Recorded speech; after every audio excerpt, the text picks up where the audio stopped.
Yes, the passage from Jude about Michael disputing with Satan over the body of Moses is indeed intriguing and somewhat enigmatic since it's not further elaborated on in the Bible. Significance of Moses' body and why there was a dispute over it between Michael and Satan are among the many theories attempting to explain this mysterious event. Regarding Moses being denied entry into the Promised Land, the reason is typically attributed to his disobedience when he struck the rock at Meribah instead of speaking to it as God had commanded. Despite leading the Israelites through the wilderness for so long, this act of disobedience had consequences that barred him from entering Canaan. The image of Moses seeing the Promised Land from Mount Nebo before his passing serves as a poignant moment in his story, symbolizing the fulfillment of God's promise to show him the land even if he couldn't enter it himself. Yes, the account of Moses' death and burial in Deuteronomy 34:6 is indeed unique. The verse specifies that God personally buried Moses in a location that remained undisclosed. This mysterious burial serves as a testament to Moses' unparalleled relationship with God. Michael, the Archangel, refraining from speaking reproachfully to Satan in the dispute over Moses' body. It demonstrates a profound respect for the authority and domain even in a celestial conflict. This account portrays a significant theological principle within the narrative, emphasizing the notion of divine authority and the hierarchy within celestial beings, illustrating the importance of divine order and respect for God's dominion, even in spiritual battles. It also serves as a caution against presumption or overstepping boundaries in dealing with spiritual entities, recognizing God's ultimate sovereignty in such matters. Absolutely, Michael is depicted in several biblical texts, including Daniel, Jude, and Revelation, as an archangel, a powerful and significant angel with a high rank and a specific role in spiritual battles and divine purposes. The name Michael itself means "who is like God" and signifies his loyalty, strength, and alignment with God's will. In the book of Daniel, Michael is referred to as one of the chief princes and is portrayed as a protector of Israel. He's seen engaging in spiritual warfare, fighting on behalf of God's people. Jude's brief reference about Michael disputing with Satan over the body of Moses indicates his involvement in significant spiritual conflicts, while still maintaining respect for God's authority. Revelation depicts Michael leading the heavenly armies against the dragon, interpreted as Satan or evil forces, signifying his role in the ultimate spiritual battle between good and evil. The title Archangel indeed implies the highest rank among angels, suggesting Michael's prominence and authority within the angelic hierarchy. A comprehensive view of Michael's character and role, highlighting his humility, submission to divine authority, and resolute stance against evil. The reference to Michael's refusal to render judgment presumptuously and his use of the phrase "the Lord rebuke you" mirrors the reverence and submission to God's authority, even in confronting Satan, as seen in Zechariah 3:2. Regarding Lucifer's fall and transformation into Satan, the descriptions underscore his prior exalted position and beauty before his rebellion.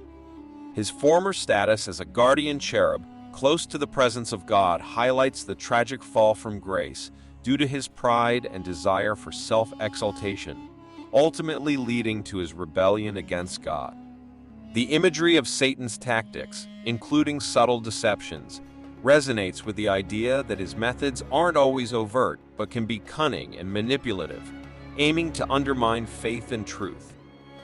The portrayal of the war in heaven in Revelation 12:7 depicts a cosmic conflict between good and evil, with Michael leading the angelic forces against the dragon, interpreted as Satan and his followers.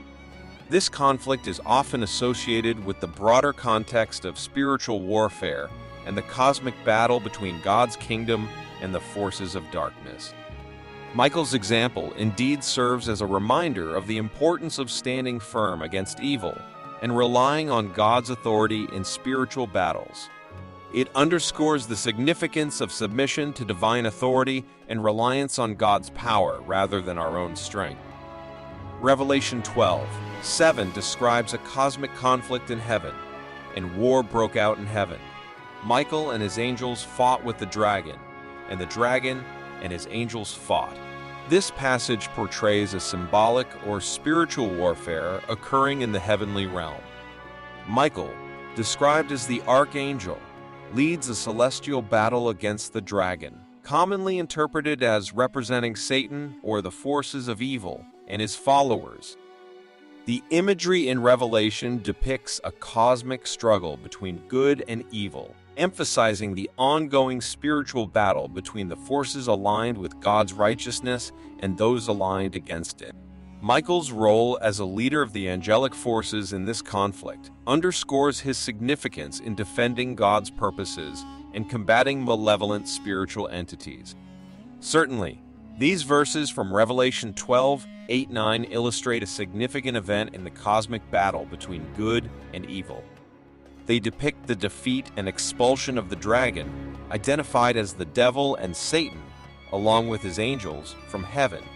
The language used here emphasizes the overwhelming defeat of the dragon, his loss of position and authority in the heavenly realm, and his descent to earth. The dragon, described as the ancient serpent and deceiver of the world, is symbolically cast down from his lofty position, signifying a substantial triumph of righteousness over evil. The subsequent reference in Revelation 20:1-3 describes an angel descending from heaven with a key and a chain, seizing the dragon, the ancient serpent, identified as Satan. This action symbolizes the binding of Satan in his confinement for 1,000 years, preventing him from deceiving the nations during this period known as the millennium. These passages in Revelation symbolically portray the ultimate defeat and temporary restraint of Satan and his influence, highlighting the triumph of divine forces over evil. In the book of Revelation, particularly in these passages, the imagery and symbolism are vivid and rich. They depict the ultimate fate and judgment of Satan, the devil, portrayed as the ancient serpent who deceives the world.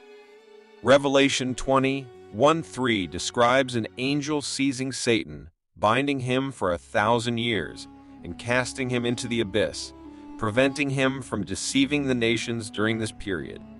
This imagery symbolizes a temporary restraint of Satan's power and influence. Later in Revelation 20:10, it's described how the devil, along with the beast and the false prophet, is thrown into the lake of fire, signifying their final judgment and eternal punishment. This marks the ultimate defeat and condemnation of Satan and his cohorts, where they will face eternal torment. The description of Satan as the accuser of believers, constantly making accusations before God, underscores his role in trying to undermine and accuse the faithful. However, the passage highlights the victory of believers over the evil one through their faithfulness to God, even at the cost of their lives. Their testimony and faithfulness, sealed by their blood, stand as a testament to their commitment to God despite persecution.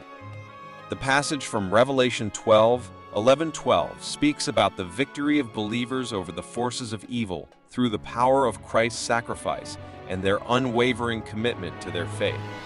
They triumph over the adversary, symbolized by the dragon, by relying on the blood of the Lamb, Christ's sacrifice, and their testimony, even unto death. 1 John 2:1 emphasizes this, describing Jesus Christ as the advocate for believers, highlighting the assurance that believers have in it. The imagery of Satan depicted as a prowling lion seeking to devour believers in 1 Peter 5:8 emphasizes the vigilance and readiness required to withstand spiritual attacks.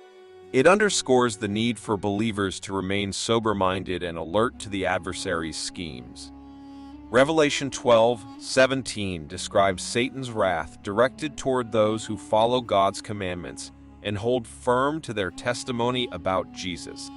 This depicts Satan's hostility and opposition to those who faithfully follow God, indicating the ongoing struggle between good and evil.